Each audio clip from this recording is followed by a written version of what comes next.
Estamos en Arqueología por Teléfono, un canal para pensar la arqueología urbana, para pensar la arqueología en general y para pensar un poquito también de historia, de ciudad y sobre nosotros mismos. Bueno, vamos con eso. Bueno, si se acuerdan de un audio anterior, habíamos visto que había un tiempo arqueológico. O sea, tratar de ubicar en el tiempo, bueno, lo que encontramos en una excavación. Eso preocupó muchísimo durante prácticamente 2 siglos, todo lo que duró la arqueología. Bueno, ¿de cuándo es este fragmento, esta punta de flecha, este pedazo de losa, este pico de botella o este fogón que encontramos en la barranca de un río? Pero es el único tiempo que hay, es el único tiempo que la arqueología puede abordar. Si la arqueología es una ciencia del pasado humano, obviamente, los seres humanos en el pasado tienen tanto derecho como nosotros a exponer sus propios tiempos. Entonces decir que una punta de proyectil es de, supongamos, 3.000 años antes de Cristo, para el que la usó no tiene ningún tipo de sentido, porque no conoció a Cristo, ni ahí, no sabe lo que es Cristo, y no menos sabe lo que son 3.000 años. O sea, no puede tener esa capacidad porque directamente no vivió ese periodo de tiempo. O sea que esos 3.000 años nos interesan a nosotros. Pero si la arqueología, como dijimos, es una ciencia del pasado, ¿qué pasaba en el pasado justamente con el tema del tiempo? Si nos interesa, por ejemplo, del pasado, cómo estaban formados los grupos, cuáles eran las relaciones que había dentro de los miembros de ese grupo, supongamos en un grupo de obreros de una fábrica del siglo XVIII que encontramos sus restos, su basura, digamos, los fragmentos que arrojaron, etc. Eso nos va a decir, bueno, cosas interesantes, cuál era su dieta, qué tipo de plato utilizaba. A lo mejor si estos obreros vivían en casas, bueno, a ver cómo vivían dentro de esas casas, si quedaron restos de esas viviendas, restos arquitectónicos, ruinas, a ver cómo estaban construidas, etc. Eso, bueno, es sencillo, pero ¿qué significado tenía el tiempo para esta gente? Eso la arqueología no lo puede decir. Es muy difícil, a menos que haya un registro histórico de qué pensaban sobre el tiempo. Y acá, bueno, se abre, ya no es una cuestión arqueológica, sino que hace una cuestión filosófica. El tiempo, como estructura humana, bueno, está vinculado con el periodo de vida, obviamente. Ese periodo de vida nos hace pensar en duraciones. Bueno, nosotros vivimos 70 años, 80 años, 90 años. Bueno, en una época se vivía 40. Entonces, dentro de esos marcos de vida, bueno, qué es mucho y qué es poco. Entonces empezamos a reflexionar, bueno, eso fue en la época cuando yo era joven o cuando era niño. Es un primer marco temporal, o sea, vincular la vivencia de una persona, digamos, con su vida completa, o por lo menos lo que vivió hasta ese momento. Es un marco temporal interesante porque se puede llegar a extender eso a los grupos en general y podemos hablar de, bueno, los jóvenes dentro de cierto grupo tenían cierto pensamiento sobre ciertas cosas. Pero la arqueología tampoco puede decir mucho. No podemos decir en función de lo que encontramos en una excavación cómo vivía la juventud, su tiempo. Pero hay otros tiempos. Hay un tiempo que es un tiempo, digamos, de estación, un tiempo de vida colectiva, un tiempo que puede abarcar los rituales, las cosechas, que puede abarcar ciertas temporadas.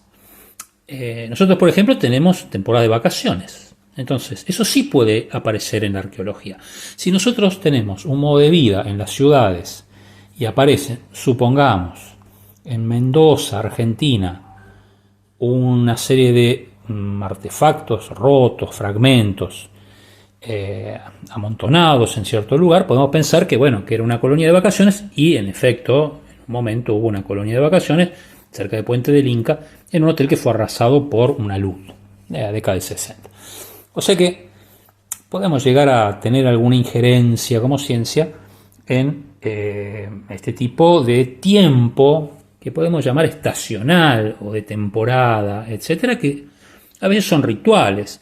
Tiempo de la cosecha, como decíamos, tiempos religiosos, que significa el ayuno, por ejemplo, para los maometanos, o qué significan ciertos periodos religiosos para ciertas culturas, como los judíos o los hindúes, etc.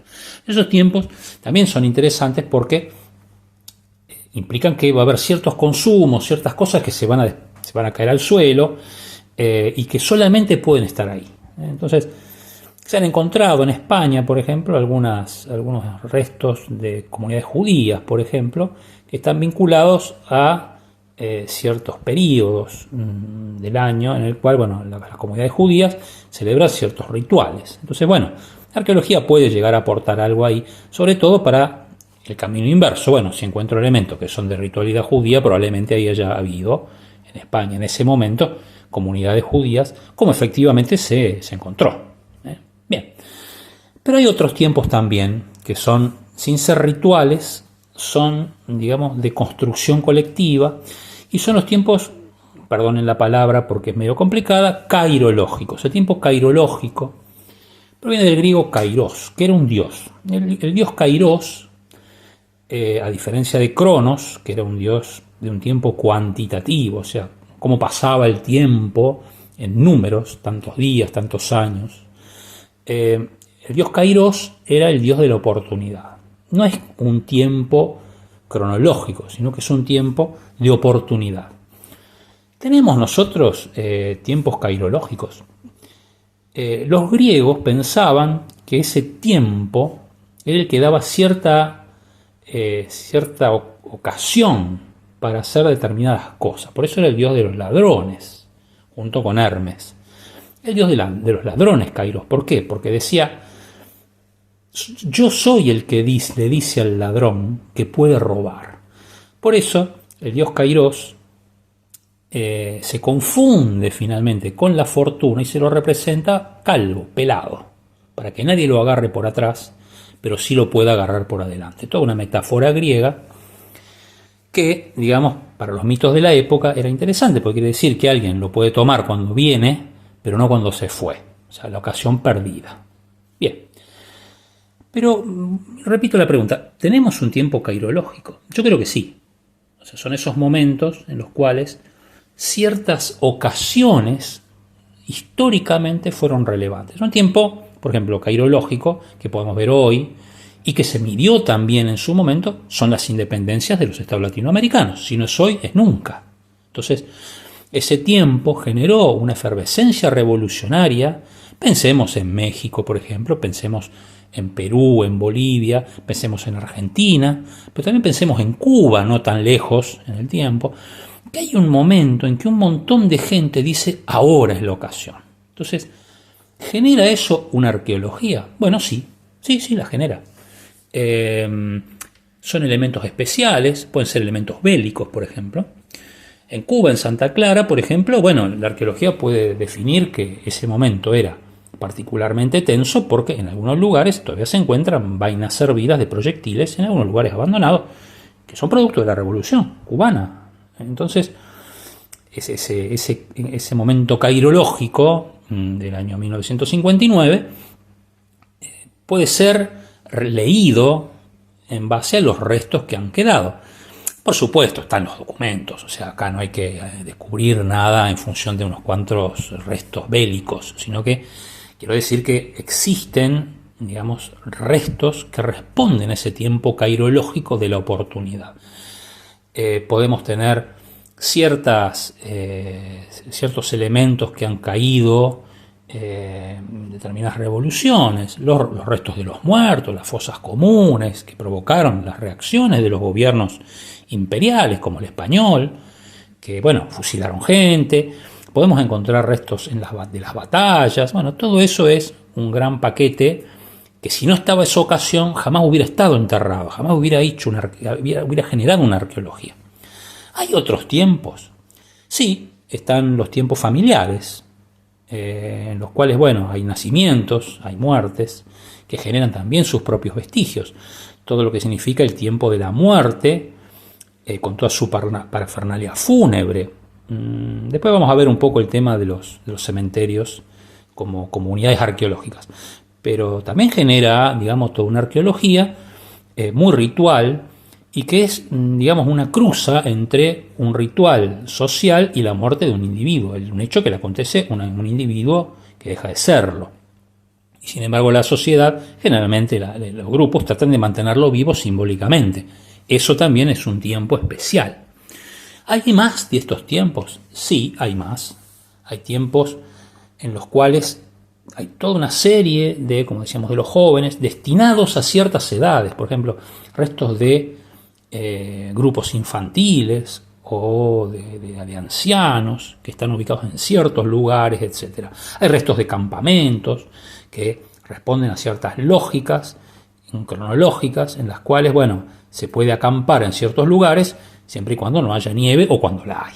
Entonces también responden a una cruza entre los tiempos, estos tiempos más largos anuales y tiempos más cortos de supervivencia, etc. Bueno, ¿a qué vamos con esto? Bueno, esa es la gran pregunta. ¿A qué vamos si estamos hablando de arqueología? Es que las cosas no son meramente el hecho de ver si, bueno, si este pedazo de hueso lo puedo datar con carbono 14, o si este pedazo de madera con dendrocronología, o si la moneda que tengo que se cayó es de la época de Rivadavia o en realidad de un gaucho que se le cayó en 1905.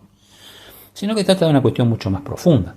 Es el hecho de respetar hasta donde se pueda, obviamente porque nosotros tenemos intereses sobre ese pasado, respetar también qué era lo que la gente pensaba en ese pasado, que es tan oscuro y tan lejano que no lo podemos entender a veces. Y creo que para entender una sociedad hay que tratar de abarcar la mayor cantidad de sus valores, y uno de ellos es justamente el tiempo.